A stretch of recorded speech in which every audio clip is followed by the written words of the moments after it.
During the beginning of the Nasarema article, I was definitely persuaded into believing that this was actually like a true tribe. The absurd and weird description of common things done by the Nasarema truly influenced my negative opinion on the tribe. I'd love to say that I caught on to the article whenever Minor was mentioning the shrine box, the specialized practitioners, the medicine men, and then the herbalist, but in reality, like, I didn't catch on to it, and I'm kind of ashamed that I didn't. Instead of catching on, this made me want to learn more about them, which is kind of crazy, like looking at the article now that I know that it was talking about Americans. Once the article started talking about the holy mouth men and how they have a pathological horror of and fascination with the mouth, that's whenever everything started connecting in my brain. I think the only reason why this actually started making sense to me was because I'm a dental assistant, so like seeing the constant fear of patients like that they had against the dentist, I think that's whenever it started connecting towards like the fact that this was actually us as American culture. I think it's so crazy how drastic the change in words and the way that the words can be manipulated can affect someone's opinion either in a positive way or in a negative way depending on how the words are being manipulated. I titled my communication pattern "Risky Incarnation Done by Mexicans," and this is it. No one knows what happens to someone once they are no longer breathing. Religiously speaking, we either get to enjoy a peaceful life next to a well-known holy god, or our bodies burn in the most dreadful fiery place along with a satanic figure. Mexicans believe to hold the power of being able to reincarnate their loved ones for a day or two. They dedicate their homes 2 days out of the calendar year to dead bony bodies to come and visit them.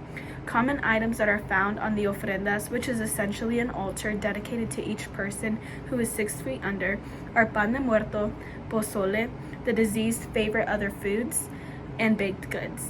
They spend their day as slaves by burning their hands in order to fulfill and please someone who is no longer here. On the first day, they honor the deceased children, and on the second day, they acknowledge the deceased elders. All around the ofrenda and house are marigolds, which are known as the deceased charms, which allow them to spiritually incarnate from dead to alive. The risky incarnation of Mexicans is essentially the celebration of Dia de los Muertos, which is done by a lot of Hispanic cultures around the world. And the closest celebration that the U.S. culture has is Halloween, which is a holiday. It had the authentic name of Celtic Festival of Samhain, and it is where originally people would dress up to ward off ghosts. In the 18th century, Pope Gregory III announced November 1st to honor All Saints, which does have a similarity to our event, Dia de los Muertos, where on November 1st we celebrate the young children that had passed away, and then on November 2nd we celebrate the elderly, the adults, and all of that. Since the traditions were so alike and they were back to back, it soon evolved to just being Halloween, and now it is a day of activities that we know now, such as trick-or-treating, carving pumpkins into jack-o'-lanterns, dressing up in different costumes from different shows and TVs and movies, and eating baked goods that our parents would bake. Throughout history, the Day of the Dead for Hispanic culture was actually done on the same day that Americans would celebrate Halloween.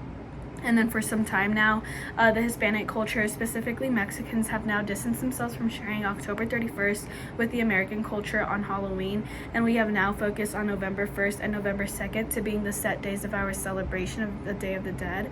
And then something that really sparked my interest in this was, I wonder if the U.S. added November 1st, the celebration of All Saints, because Mexicans would honor their loved ones on November 1st and 2nd, and also how much similar our cultures can actually be, even though we're so far apart in each other.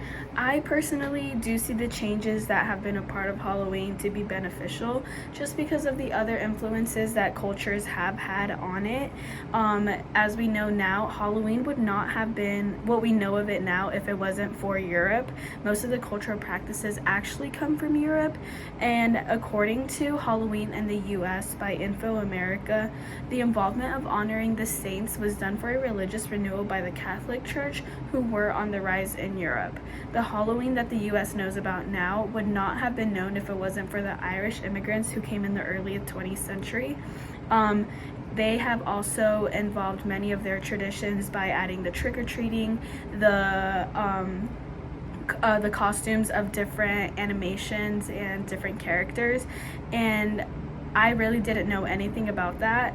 So I really loved this little reaction, like analyzation, and then having to research everything, because I honestly just thought that Halloween was a demonic like holiday because of what my parents have taught me. But looking at it now, like we wouldn't have the Halloween that we have now if it wasn't for the Irish and then the influence that Europe had on the holiday.